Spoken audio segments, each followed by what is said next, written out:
welcome to the Footy Interchange. Adam Papalia, Will Schofield with you. This is the show where we get right around the country and we check in with all of our experts in each state, find out what is happening on the ground, talking all things footy. Will Schofield, welcome to you. You've been travelling the country, you've been out there playing footy, and it's great to have you along. I cannot wait to debrief after your pre-match predictions last week. Yeah, that's right, Paps. I am back, feeling older than I am.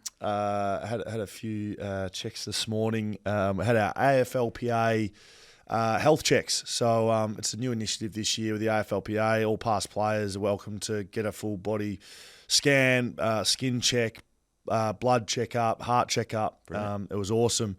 But I had to get my blood pressure taken, and I rolled my sleeve up, and I've got this huge bruise on the inside of my arm. I'm like, I haven't had one of those for about 3 or 4 years. Oh, no.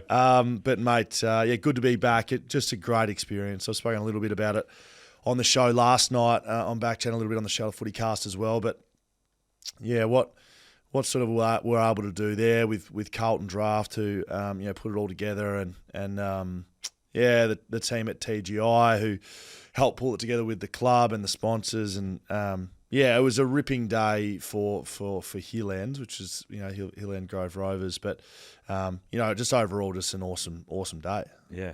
It looked great in the pictures that we saw and the way the team sort of got around everything, and you gave them a bit of a rev up, and looking forward to seeing more of that footage come out. What sort of stuck out to you the most about going to a country footy club like that? So I've gone over my goal. Do you want to hear about my goal? I've seen the goal about 1,000 times. It keeps popping up on my socials. So you even got it recalled yesterday by Hscape. Yeah, well, you're sounding a little bit like you've been working too hard over the weekend, mate. So I won't get you to redo one. But that was a good footy moment. But probably what I learnt was going in, I was sort of started feeling quite nervous before the bounce, thinking. I met a lot of the locals the night before at the Tipsy Heifer, the local pub, and the Tipsy Heifer. Yeah, brilliant, mate. It's a dairy farming area, so fucking brilliant name. And I started feeling pressure because my whole attitude to the entire event was I didn't think I was going to set the world on fire with my playing. I'm long out of the game now. My fitness isn't great, but I really wanted to buy into the culture and the club. Like I wanted to make them feel like I was a part of it. I thought that was sort of a part of my duty of being involved, to not just rock up and say thanks for having me and see you later. Like I wanted to meet the water boys, and I wanted to be involved with the umpires and the reserves. And I watched the 18s game, and I spoke to the 18s after they had a win. And I wanted to meet all the coaches, and I wanted to meet all the characters, and I did, and it was brilliant. Probably the biggest story that stood out for me, which I know listens to the podcast, who are probably listening. G'day, Josh. Hopefully you don't mind me sharing this, mate. But Josh was a player that's been involved in the footy club for some time. He's a local in the area, and his wife was a massive West Coast fan. So his wife passed away to cancer this year, and he'd been away from the footy club basically since that had happened. He's got a young daughter, Billy. But lots of great memories with his family around West Coast, and they went to the 2018 grand final together and saw us win that, and was able to connect with him. It was his, he's been bloody through just a brutal time, and he thought sort of in his wife's honour that he'd try and get back and play, and the Hillend Footy Club, to their credit, put him in the side. Made him play a half in the Rezzies the week before, and then brought him back to play, and he kicked a goal in the first quarter, I think, and just being involved with someone like that, I was able to write a really heartfelt message to his daughter Billy, telling her, she's quite young, that I was able to play with her old man, that her old man was a champion. Lots of great memories shared with her mum, late mum, around West Coast, and now look at your dad, got to play with a West Coast player. A story like that for me, sort of walking away from that and being able to provide that, whether we won, lost or draw, and whether I had 1 touch or 100 touches or whatever I did, it really was irrelevant. Being involved in the community and connecting with people like Josh or like Maddie Guru, the president, or Heather, the drinks lady, who was a hugger, not a handshaker. Just stuff like that. I guess before I went over there, I knew that that was my aim, to get really involved with the community. But actually doing it and meeting some of these characters that are involved with Hillland, there'd be thousands of clubs around the country like this, and it's probably given me a bit of motivation to go away and think about how I could probably help in that area a bit more. So I know there'll be lots of country footy clubs listening to this podcast, and I won't be playing again. There's already been some messages come through. Like, Schoey, come and help us out next. I sold my boots at the auction that night. The club does an auction at the end after a bit of a sportsman's night to make money for the footy club. And I know there was a huge financial boost for the footy club, which is really important. I made sure my boots were in there. I did a shoey out of one of them.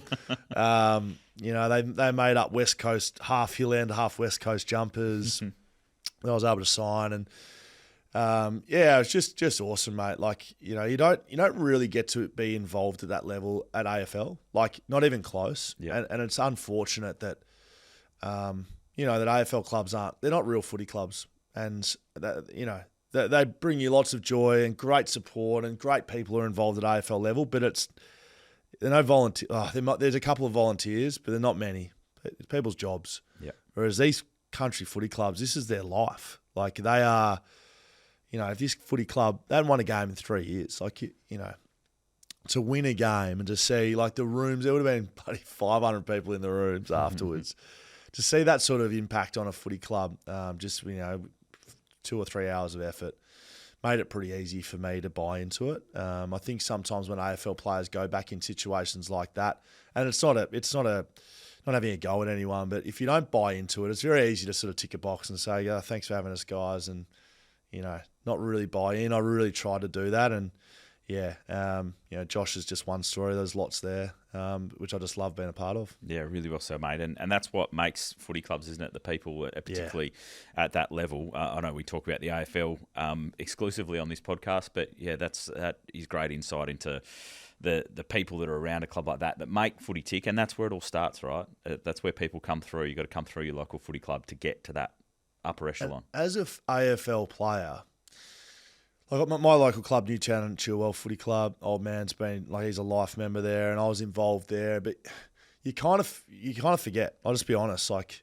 you kind of forget that's what footy's about. It becomes so monetized and corporate and pressurized, and media scrutiny, all that stuff. You forget what footy's about, and that's why, for me, it was one of my great footy moments ever. Like, sits up there with the premiership, and people are, "Oh, what are you talking about, AFL premiership?" No, like, the actual impact and the actual, realization is like, right, like, I kind of get it now. I kind of get what it's about. Like, it was a real, you can hear it in my voice, right? It's just a real, like, I'll sit on it for a bit, but I really want to work on something for next year to try and give back a bit more, because you just forget, and it's not a bad thing. It's just in an environment at AFL level that's not what that was. It's very different. Brilliant. If there's any Hill End players listening that were out there, give us some behind the scenes into.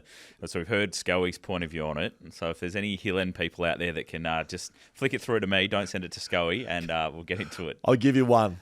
All right, I'll give you one. So I got off the field, and the boys were straight to socials, probably checking their stats, some of these lads, right? And the Gippsland Footy League had chucked up a social post, trying to do the right thing, but basically said, like, not much impact from Schofield. Yeah, I saw that. Yeah, well, don't worry, my boys have got my back. This is one of our lads we play with. How is Will Schofield not dominant? Won every single hit out, kicked goal of the year, put Hill End on his back and said, "Come with me, lads, I'll take you to the promised land." Bit stiff. Then Clarkey, 100% agree, was dominant with a quad injury in the first 5 minutes and played a key part in our W. And Gippsland started bloody putting it in reverse and backing it up. But go and get involved, boys. Awesome. I'm sure there'll be some sledges coming through, but that's fine. They'll be forwards. There's a couple of questions before we move on that I need to hit you with. So you did do your quad second ruck contest of the day. 5 minutes in. Oh, no. 5 minutes in. So the plan of don't do any work, you'll be fine, just get through. Oh, yeah. But then I was like... What were you questioning at that point in your mind? Oh, mate, it was pressure, mate. We were 5 goals down at 2018 in the grand final in the MCG.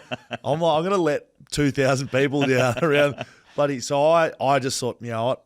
fuck it. I'm just going to stay out here and just churn around. No, I kicked that goal after I'd done my quaddie, and it's completely torn. Yeah, it's gone. Now it's gone. Oh, well. It's gone out of my leg now. The over-under on how many beers you had the night before the game? I had probably 6 to 8. Okay. So under 40. Reasonable. Under 40. Reasonable. Rocky's line was 40. Yeah. Which was a generous line, Yes. to be honest. And the big question, you said that you were going to have 20 kick 2. Yeah, I probably had 15. Yep. Probably had about 5 marks. I had close to 50 hit outs. That's pretty good. Yeah, like I absolutely dominated the ruck. And then I kicked 1. But that was worth 2. It was worth more than 2. Probably worth 100 to me. I've never kicked a goal like that. Never will. Do they have a Goal of the Year award in the... Well, if they do, I just won it. I reckon I just won it. Give him the year supply of Weet-Bix or whatever it is. Yeah, don't worry. I was wrapping around a few boys sort of late, sniffing around for a second. But boys started a bit of party time. So yeah, didn't look after me. Might get a $100 voucher to the Tipsy Heifer, perhaps, for winning Goal of the Year. Yes. Why not? Brilliant stuff, Schoey. Well done to you Thanks, for mate. getting out there and getting involved and really getting stuck in for Hill End as well, which is brilliant. We're going to get stuck into this show too. There's lots that we're going to get through today. Got a new contributor today, which I'm very much looking forward to having a chat to.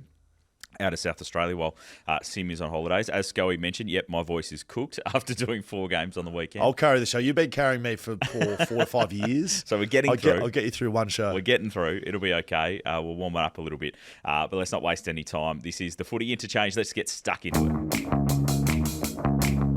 The Footy Interchange. Let's head to sunny old Queensland and check in with Tom Rockliff, of course, 200 gamer in the AFL. Rockliff Finance for all your finance needs. Tommy, great to chat to you, mate. Let's talk the Suns first. That was really impressive by them on Friday night. That was a ripping game. Yeah, it certainly was. They set the game up in the first half with the way they went about it. And when the challenge was thrown down to them, they probably would have rolled over in the past. So it was impressive the way they bounced back.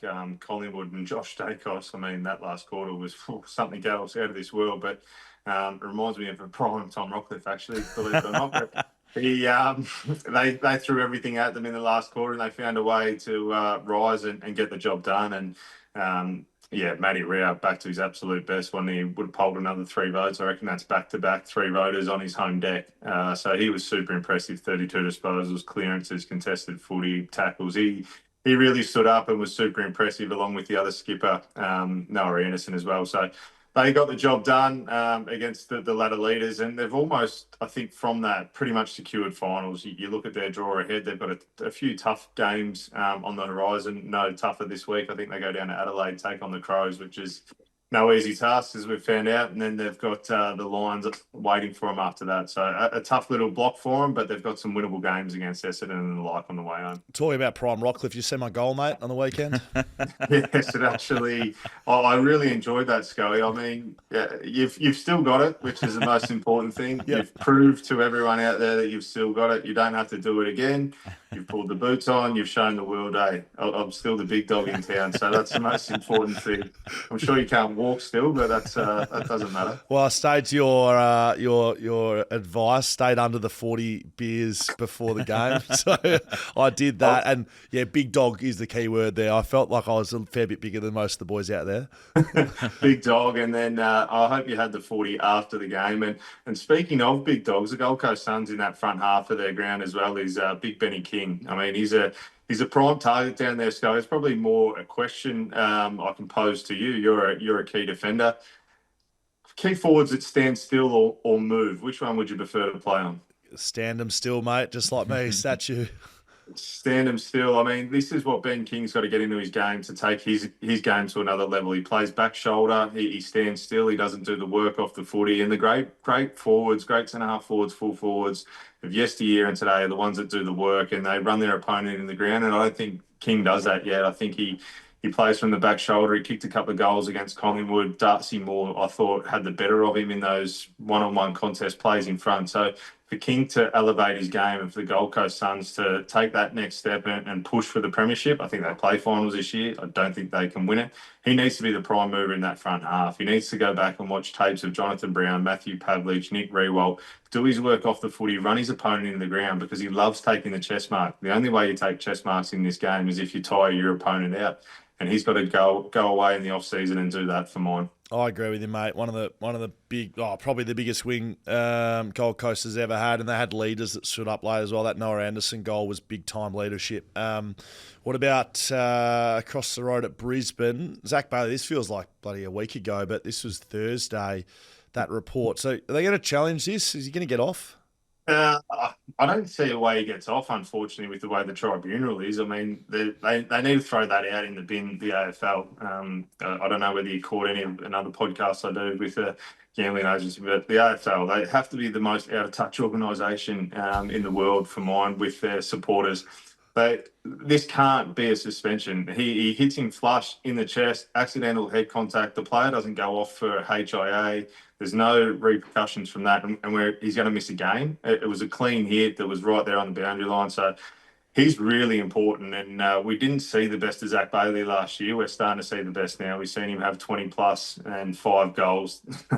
2 weeks ago, last week against Carlton, I think he returned 1-4, 1-3 or 1-4, and had 20 plus again, 25 plus. He is a prime mover that I think can take the competition by storm in the coming years, which is scary. Brisbane got superstars everywhere, and if I was one of the Adelaide clubs, I'd be trying to rip him out and get him home if you could. I don't think you'll be able to get him out of the Lions, but he's playing some sensational footy at the moment. So hopefully he gets off, but he'll be a big driver whether they win it again. And I was critical of Cam Rayner a couple of weeks ago and called for him to be tapped on the shoulder. They're playing him in the position that he's most suited to. He is inside the centre square bounce and drift forward out of the goal square. You play him there and he takes your game to another level.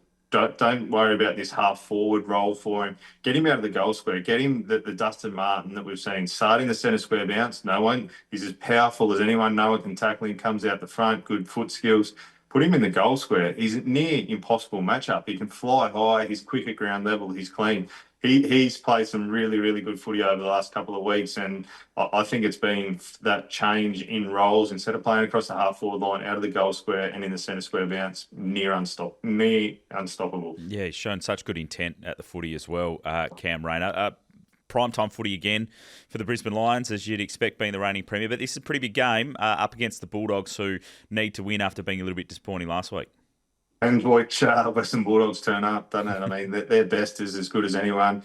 The thing with the Western Bulldogs is they can't defend. So the scary thing, and I've mentioned it numerous times on this, if you go with Brisbane for that 20-minute period when they put their foot down and limit it to 2 goals, you're a chance to win the game of footy. Unfortunately for the Dogs, they can't defend, and they're likely to get 8 put up against them like Port Adelaide, and then it's game over. So they need to find a way to stay with the Lions in that period when they have the momentum. And if they can do that, it goes a long way to them winning the game. But I'm not sure they can defend the Brisbane Lions when they're up and about. Speaking of blockbuster games, how good is it that Essendon have got a couple of Thursday nights and Friday night games in the next 5 weeks? It's great scheduling, isn't it? They got 4 out of 5.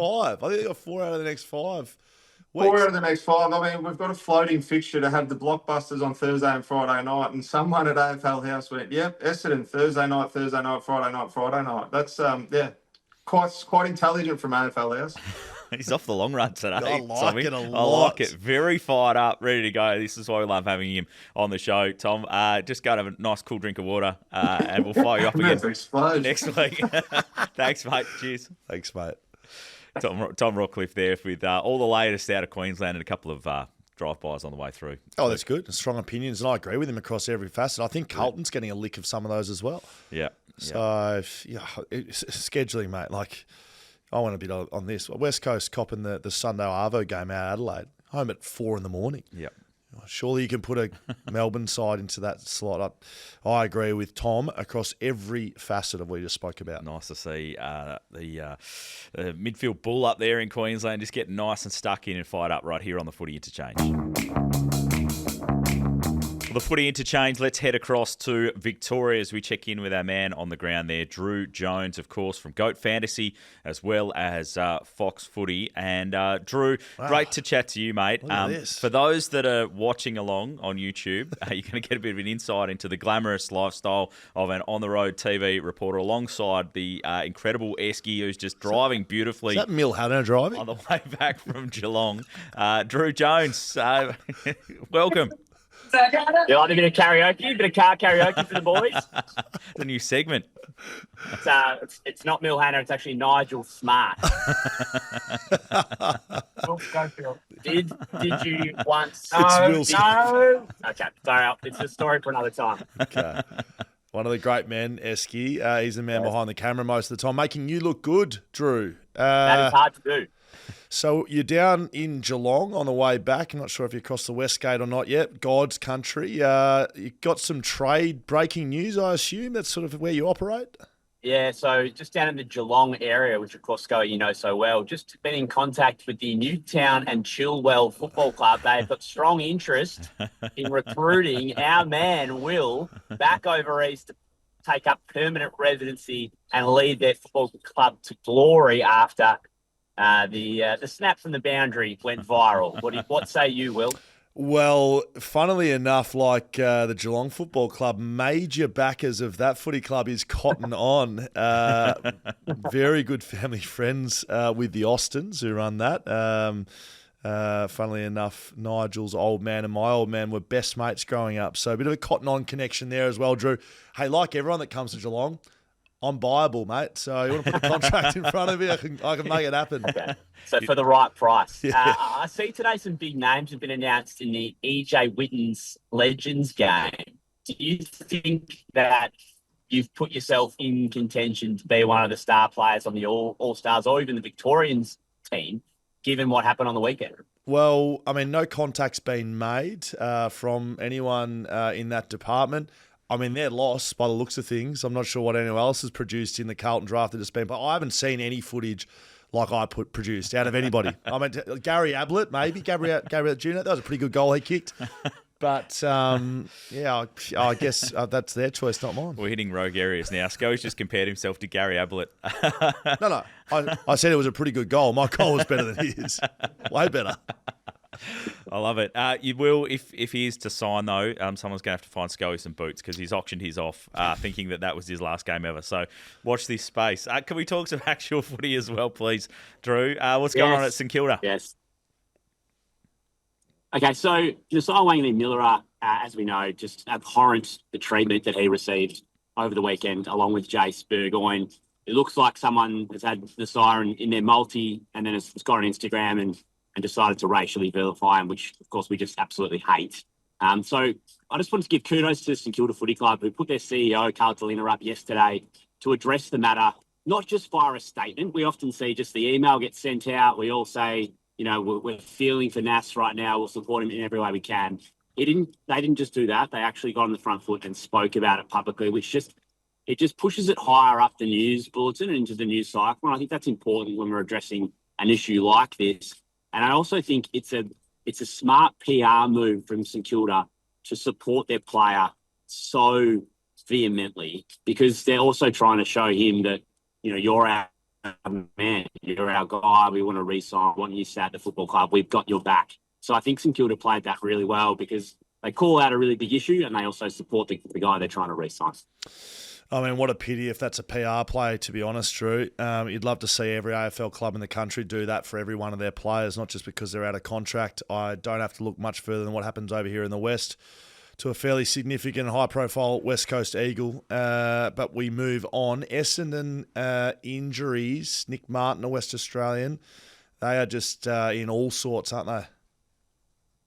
Yeah, I think out of almost everyone who could have got injured for Essendon, I mean, you don't want to see any player get injured, but Nick Martin has played 82 consecutive games. He's one of the rising stars of the competition, has gone from strength to strength over the last 3 seasons. To lose him to an ACL, not only for the rest of this season, but for the first probably 4 months of next year, is just a disaster for Essendon in what was a relatively innocuous incident. So Nate Caddy's not going to play on Thursday night against GWS. They lose Will Setterfield, who's been, you know, really good for them in the midfield the last few months.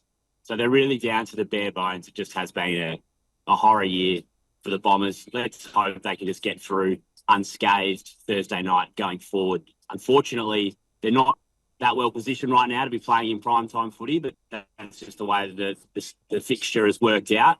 And then it makes you wonder, how many fit players are they going to have available for that Gold Coast game, which the AFL has to shove somewhere at the back part of the year? Like, they may not even have enough players to name a squad. It's quite an extraordinary situation. Anyway, let's hope some good news for the Bombers soon.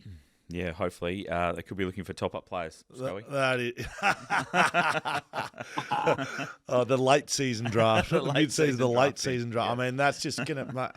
I said this before bloody round one. Yeah. That is just going to be a disgrace. And it's just moving even closer to the biggest disgrace we've seen in a number of years from a scheduling point of view. Wait to perhaps see that game. when that is all confirmed, that round 24. Before we let you go, Drew, as the scenery passes you on the way back from Geelong, it looks like a lovely day.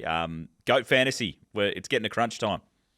It is, and we've been hit with just a horror weekend in terms of injury and unavailability. Carnage. So there is a lot of balls in the air right now. So Tristan Xerri currently has a 3-game ban hanging over his head. He goes to the tribunal tonight.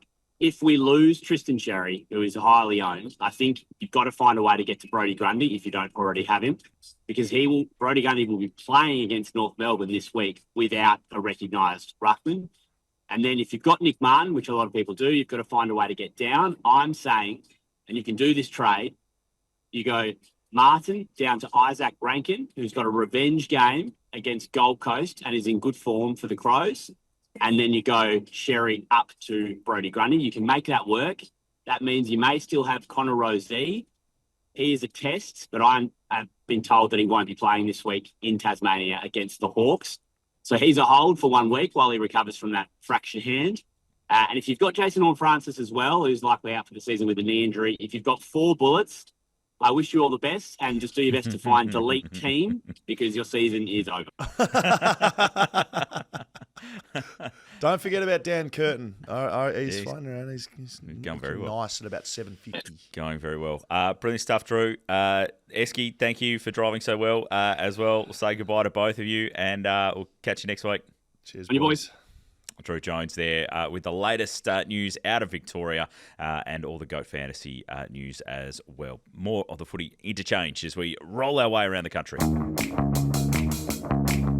Well, the Footy Interchange, and we've got a very special contributor for us today, Schoey, which I'm very much been looking forward to having a chat to. So, yes. Sim, who normally gives us all the info out of Adelaide, he's gone away on holidays. So we've actually elevated their replacement. And sorry to say that to you, Sim, too, because we've gone to a man who's a premiership player with Port Adelaide. Wow. 228 games for the Power, former captain. But as we do tend to do on this show as well, there's a West Australian link in there too, because he's from WA as well. As we welcome in Dom Cissi to the Footy Interchange. Dom, welcome to you. No, thanks for having me, boys. Appreciate it. I assume you're in Adelaide, I'm assuming, mate? No, I'm not. Where are you? No, I'm not, mate. I'm in Bali. I'm in Bali. That is so just had good. just had a round of golf at New Kuta golf course near Uluwatu here. Oh, And just finished just in time just to get on this. So found a private room somewhere, and it's not too bad. How good it is. And I love the effort that you've gone to still join us on the pod today, Dom. So it's absolutely brilliant, because we want to get your thoughts on a few things, obviously, going on in South Australia. But your former club, first of all, what's been your read on them this season? And are they still a chance? Is it season over? What's your feel? Well, it sort of felt, the first half of the year, it was a little bit, they had some massive losses, didn't they? So, which is a little bit unlike Port Adelaide under Ken Hinkley. It just seemed like their game style was quite high risk, that happy handball game, and it was a little bit very different to how they played in the past. And it seems like since that midpoint of the year, they've played a bit more of a controlled brand of footy.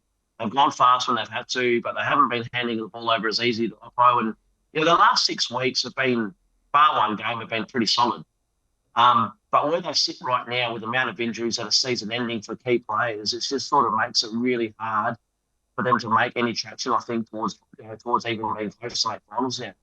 Yeah, so, watch their game against West Coast, even though it's against the worst side in the competition. I think they looked kind of good with a bit of unsociable footy. I liked the Butters and the Horne-Francis stuff with Harley Reid, but they've come out of it with some pretty big injuries, mate. So Horne-Francis looks like he's done for the year, and Rozee with his hand. So are they going to get anyone back, or are we just thinking, might have to park a lot of the boys now? Well, if we're going to be that part, because if you go back to sort of last week, lost Sam Pepper. Obviously, he's out for the season as well. Radicalia's out for the year as well. And then you've got Tom Marshall's been out all year. But, you just can't keep replacing these guys that have played a fair bit of footy and play in key positions. They just don't grow on trees. So, you look at the second-tier comp for Port Adelaide, they've got Dylan Williams, who kicks 7 goals. He's more of a small forward, but he can play back as well. Then there's Murray, and then there's, there's not a lot really left for them. I think what you'll see from Port Adelaide between now and the end of the year is giving some kids some games to see how they go, really test their list so that Josh Carr can get a good look at them to see whether they can push on for next year. What's been your feel on how it's worked this year? Obviously, with Ken announcing pretty early on that he was going to be moving on, and then the handover. It's felt to everyone from the outside that it's been a little awkward this year because it's been is he going to go? Is he going to stay? Should he go? Should he stay? Yeah, look, it's an interesting situation, but I think, knowing both Ken and Kari really well, Kenny's definitely the man in charge this year. Josh is playing his midfield coaching role. They're not blurring the lines in between. They get along really well still. Is it awkward? Obviously, it probably is a little bit as it gets closer towards the end of the season, for sure. But I think they're doing the best they can. And look, it seems like the players are still actually responding to Ken's message. There's been a few games like on the weekend, they're 33 points down in the first quarter, albeit against one of the worst teams in the comp at the moment. But it still takes a bit to get back from that. So they're listening to his messages. They're still responding to him. And even though there's some injuries, I still think they're going to be competitive. But I don't think it's going to be anywhere near finals for this year. Yeah, it's going to be interesting once Josh gets full reins of the footy club. We'll see what he can actually do with them. What about Adelaide, other side of town, mate? Big win against the Bulldogs on the weekend. Genuine top 4. Where do you have them?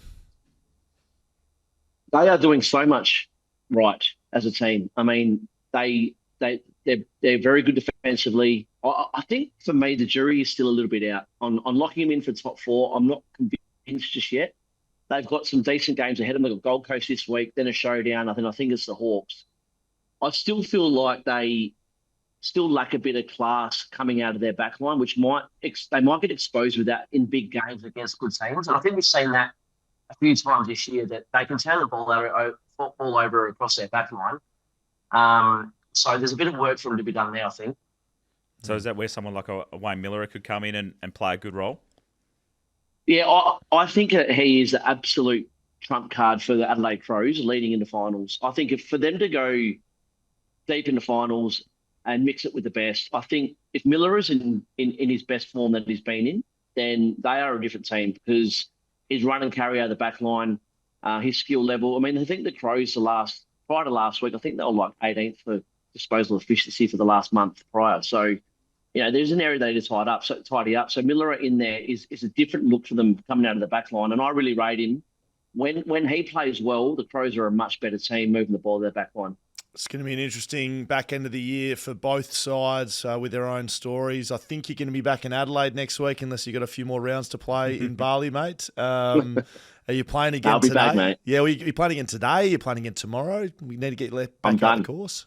I'm done. After the way I played today, no good. I got showed up by my 15-year-old nephews, and we just had a club sandwich a minute ago, and they're ripping into me about it already. So I'm back on the plane tomorrow. I'm getting out of here. I'll go back to Perth. I'll go back to Adelaide, and I'll lick my wounds. Unreal. Well, a very strong debut on the Footy Interchange, Dom. Been great to chat some footy with you, mate. We'll chat again next week.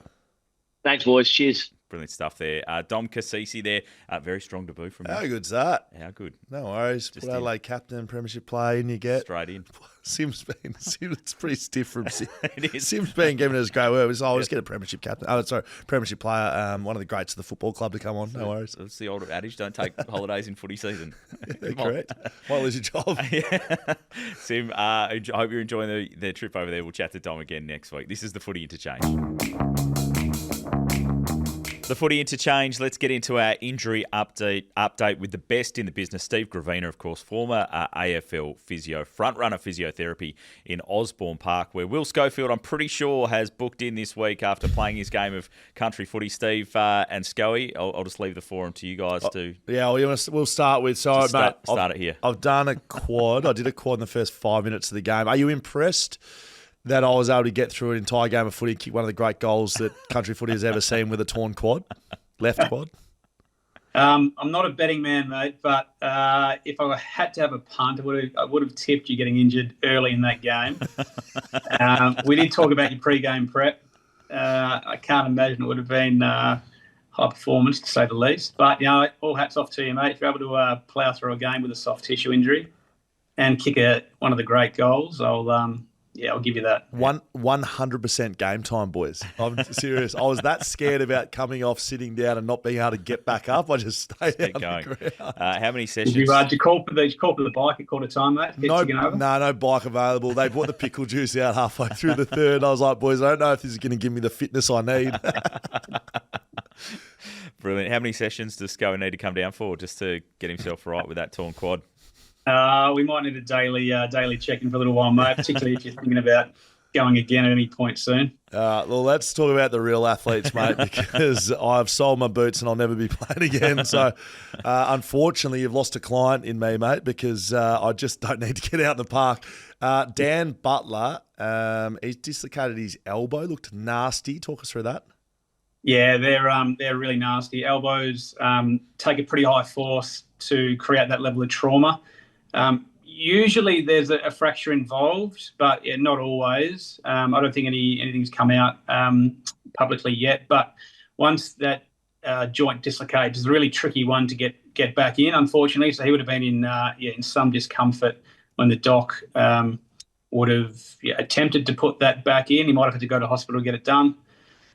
Usually, high force, it hyperextends, and once it's out of place, it's really difficult to move and function at all. So waiting on scan confirmation. If it's just soft tissue, it's a few months, 8 weeks-ish, but, that's the season for him anyway. But it could require surgery as well if it's unstable or if there was a fracture.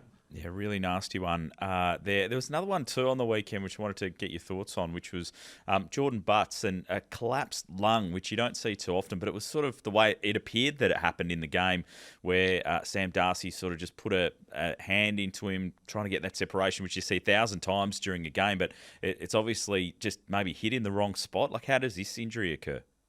Yeah, unusual, especially if there's no direct fracture to the rib that can cause that. So, it's the old Bruce Lee 1-inch punch that creates a high force.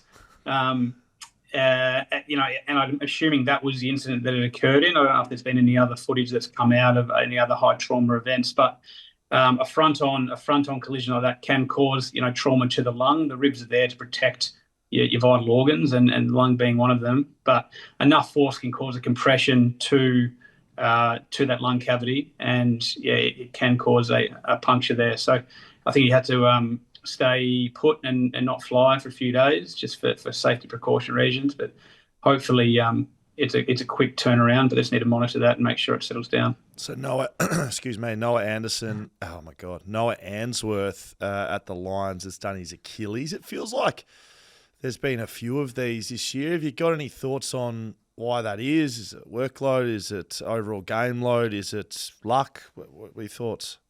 Yeah, it's unusual. I think there's been 5 this year. The AFL average for a full season, so, the full 24 plus finals is 3. So we're, 3/4 of the way in. We're already gone past that, on track to double it. There was a cluster at the start of the year, and you can explain that a little bit, I guess, by as we've talked about in the past, a shorter pre-season, a rapid rise in intensity in training, and your connective tissues particularly take longer to adapt. So when the game's going so much faster these days, those high forces do put the tendons under a fair bit more load, which it could explain earlier in the year. But you'd imagine this time of the year, the guys have had enough conditioning to be able to withstand the forces of the game of footy. I'm not 100% sure in terms of his continuity this year. I know he's missed a bit of footy over his career as to whether he's slightly higher risk. But yeah, I think the game's just going a lot quicker. And, the reaction time of these guys is getting much, much shorter, and they're having to put high forces through their bodies for longer. And so, I'm thinking, as the game's asking more, we're just seeing more soldiers go down. Purely a numbers game there. You're seeing it across the world, actually. Like the NBA have had a massive spike in Achilles injuries as well. So whether we're just, asking more and more of the players at high level sport as the rules are continuing to adapt to make it more, aesthetically pleasing for the fans, and the speed's just getting quicker and quicker. That'd be my thought on it. That's unusual. Not to make light of the situation, but can you explain how I didn't do both my Achilles on the weekend? Is that lack of force? Yeah, the speed of the game, the speed of your capacities, mate, and early days, mate. I was having a bit of a look at the vision. You weren't jumping that high, so I don't know if the Achilles were under much load at all. Perfect. Great. Thanks for that. Thank you very much, Steve. That is actually exactly what we were looking for, Steve. So thank you very much. Appreciate it, mate. We'll chat next week. Thanks, guys. Steve Gravina there from Front Runner Physiotherapy in Osborne Park. Well, the Footy Interchange, let's talk some footy in WA right now. Eliza Reilly is away on holidays as well. It's a bit of a theme with some of our contributors, Schoey. We've seen what's happened to Sims. We'll have to wait and see if Eliza's got a chair back when she gets home. But we're going to cover off WA, seeing as we do cover the two WA teams a fair bit. And we've got a sponsor for this segment now, which is brilliant. So thanks to Heyscape Tiny Cabins, who have jumped on board to sponsor this WA segment. And I will be honest, I had not heard of Hscape before, Schoey, so you're going to have to enlighten me. This is how partnerships work, Paps, to let people know what people are doing. And I reckon this has got a bit of Adam Papalia about it. Hscape are a WA-owned business. They do tiny, sustainability conscious cabins with premium interiors. So it's cabin placed on a farm near a winery, near golf clubs, where you get sort of all the luxuries of being in your home, but you're in the outdoors effectively. It's off-grid. You can take your dog to some of them. They've got locations across all of WA, some of them in Bustleton, which I know you'll be excited about. That's good, because I'll just handle the kids to mum and dad in Busso, and then Loz and I'll just go out to one of these tiny cabins and get away from it. So they're awesome, mate. Like that, they've got everything you need, internally. Some of them have got baths out on the balcony. You can put your own fire pit together with them, it's for people like me as well, who like being in the outdoors, but like a little bit of the home comforts as well. So you're not sleeping in a swag. You're actually in a luxury cabin, which is very good. So they're going to be back in the WA segment here on the Footy Interchange. You can jump onto heyscape.com.au. Check out what I'm talking about. Right, you don't need to listen to me. You can go and do it yourself. I just reckon a lot of Adam Papalia about it, because I don't see you in a tent out in the wilderness. Yeah, it's probably not my go. Yes, I do like getting out into the countryside. Correct. So this might be perfect. Yeah, correct. Heyscape, go check it out. Having a look at it now. Busso, Avon Valley, so a little bit closer to Perth, Denmark, Chittering, Yelling Up, Serpentine. Touget. Esperance might be a bit far for me, but for people down there, Yelling Up as well. And just looking on their website, you can go and check it all out. $150 on your stay until July 31 if you use the code that's on the website right now. So there we go. Now we're talking. Yes. Brilliant. All right, Heyscape, check it out, heyscape.com.au. Great supporters now of our segment talking all things WA footy. Schoey, I know you were away because you were over there playing, but that win by Fremantle on Saturday night, I know we bandy around, big statements and things, each week, and it changes week to week. This is the worst loss they've had in 10 years, and then this is the best win they've had in 10 years. I just thought the intensity that they had around the footy, 100 tackles for the game, was huge. The response they had after the Sydney game was immense, and it is one of their best wins that we've seen from them in recent times. Well, why it was so good, and you're right, I didn't see this game, but I've seen plenty of the playbacks from it, and there was a few factors. One, Hawthorn a good side. Two, they were down at three-quarter time again. Yep. They're able to, have some massive moments in that last quarter. But three, I felt like the footy club really rallied around Justin Longmuir. Now, you didn't hear it from either of us, but there's been some external noise around him. It feels like there always is. I probably went the other way and was kind of like, look, they've won 6 in a row. They've beaten a couple of the really good sides in the comp on that run on the road. And they've lost a game to Sydney, who I think have found probably their best form of the year at the SCG. Don't panic.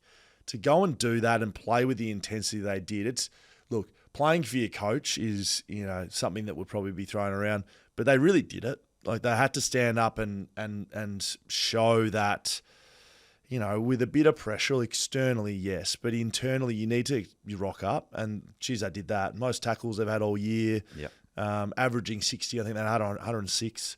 So that's an intensity thing. That's not an effort thing. That's we need to stand up, and you get a win in the end. Like if they didn't win that game and they played like that, I don't think you can really fault it either. So when you play games like that and you play a way that it doesn't matter if you win or lose, that's the sort of footy you want to play. Like that's the footy that Collingwood play.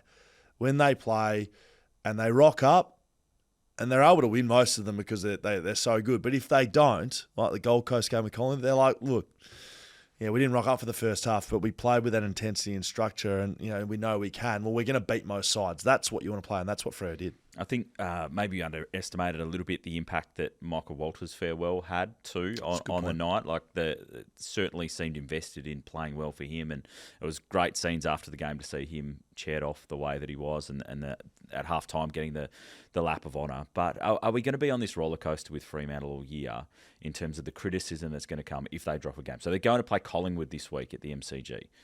If they lose that or don't play well in that, is it back to square one, doom and gloom, and everyone's coming after Justin Longmuir again? Well, it shouldn't be. They are in a position, just as about 5 other sides are, that every game is important. There's 6 games left, isn't there? Yep. So every game for anyone other than probably Collingwood and Brisbane should have that sort of intensity and that sort of pressure. And if you do lose, the pressure should come on, but it shouldn't be, well, they should lose their job. So they've now won, 7 of the last 8? Would that be right? 6 in a row and then win another? Yep. That's a pretty bloody good record coming into this time of the year. Now, you pretty much, though, can wipe the slate clean. Like, they're going to have to win probably minimum of 4 games in this 6-game period to play finals. Yep. And if they don't, they won't play finals, and the pressure will be there. But that's the game that we're in. It is. It just feels... I don't know. I feel like I keep making excuses for Freo and keep getting shouted down for it on the radio whenever I'm talking in other forums as well, that you sort of... Younger side. You're right there. Oh, I just realised my foot was stuck to my other leg. I've lost feeling in my legs. I'm worried about you. You okay? It'd be like no, I'm not. Trying to chat to Andrew Brayshaw after the game on the weekend with blood bleeding out of his head. It was a great sight, actually, as well. And Kath and Andrew handled that really well. I don't know. I feel like, and I'm not trying to defend Freo. I just feel like they're on the right path. And even if they cop a couple of losses on the way through, you look at their age profile, you look at what they're capable of doing in the next few years. If they stick to the plan, which everyone internally seems to be doing, if they stick to the plan, they will be on the right path. Whether they make finals this year or not, which I still think they probably do. It would be ignorant of us to ignore the Freo fan base. I mean, this is... Yeah.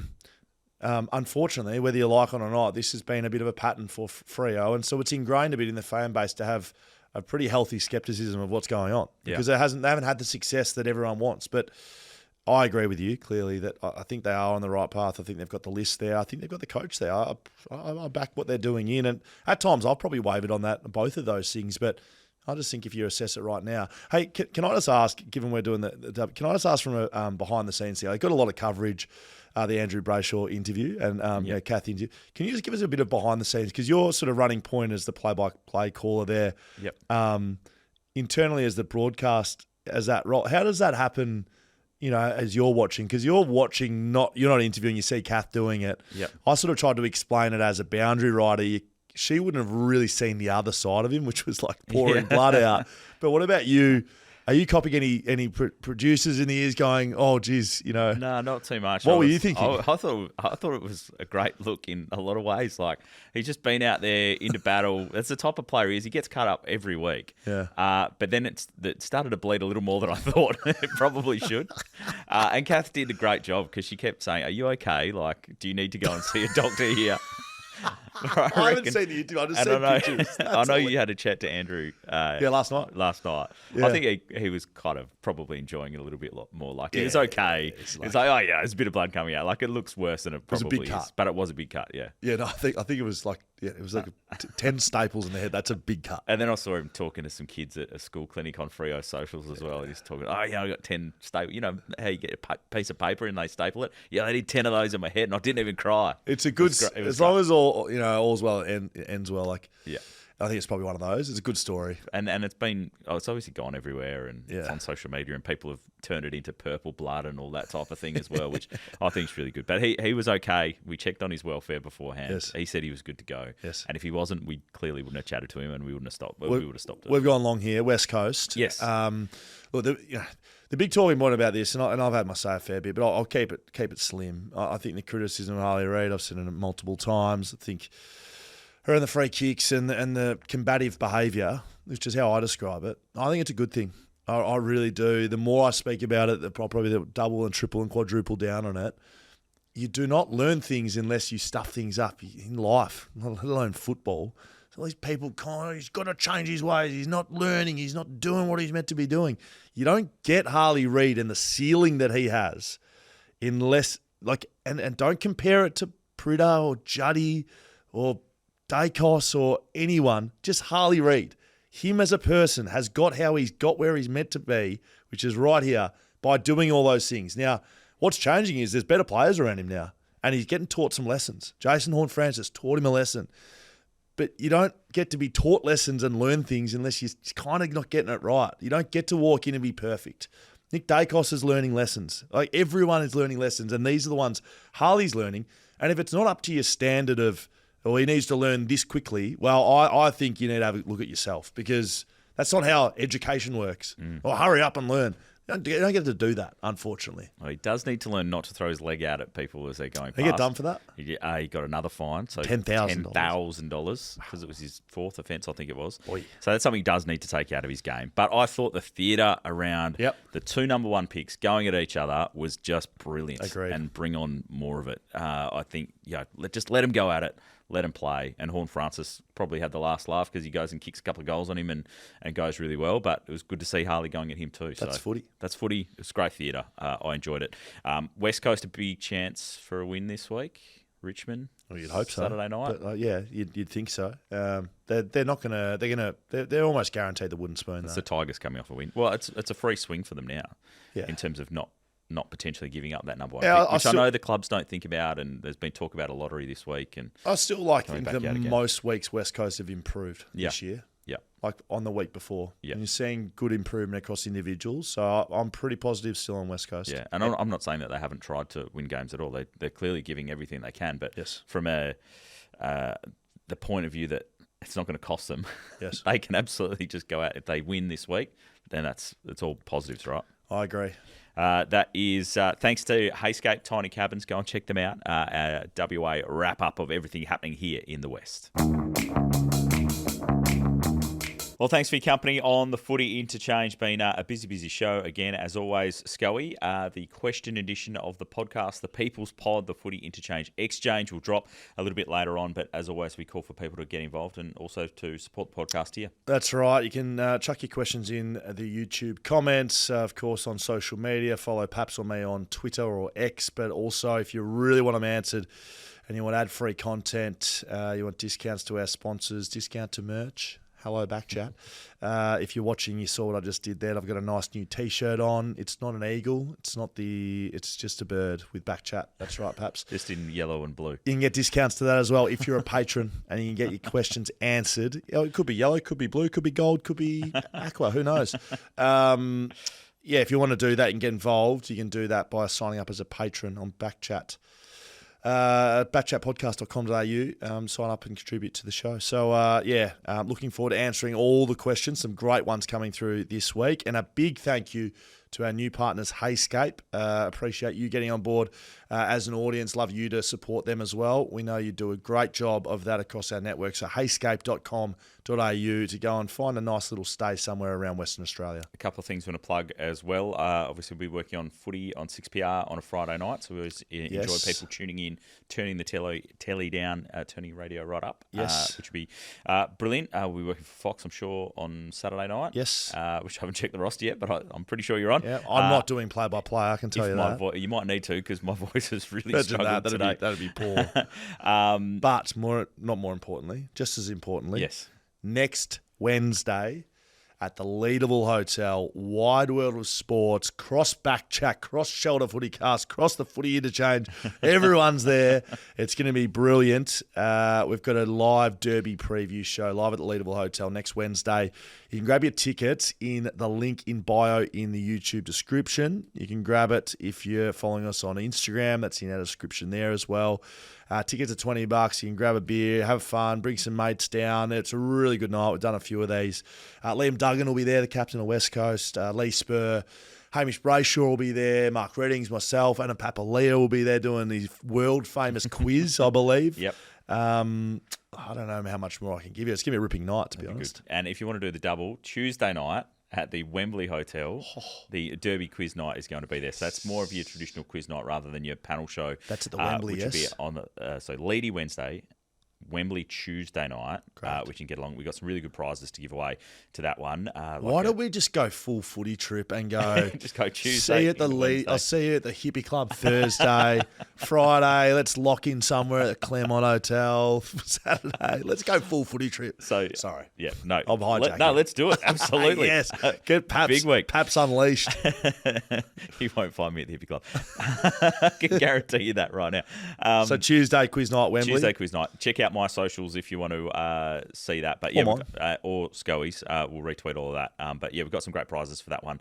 For those that win out the quiz, got tickets to the Derby and to Freo game coming up. Lots of wine to give away. A behind-the-scenes tour of the commentary box area on game day. Who's running that as well? Yeah. So yep. I'll be involved. Someone will be chaperoning some people up there. I haven't figured out who that is. Do they get meat pies? I'm sure we can sneak one there too. But you get to have a look through the different commentary boxes up there while the play's going on. Check it all out. So nice. Pretty good prize. That's elite. So check that one out as well. Get a table together. That's enough plugs for now. Stay tuned for the People's Pod where all your questions are answered as well. Schoey, thank you. You can't complain to us if we don't provide enough value for it. Like, exactly. I don't want to hear anyone, I'm bored, I've got nothing to do. There's plenty to do. Come down, get out involved. there. Good to see you. This has been the Footy Interchange.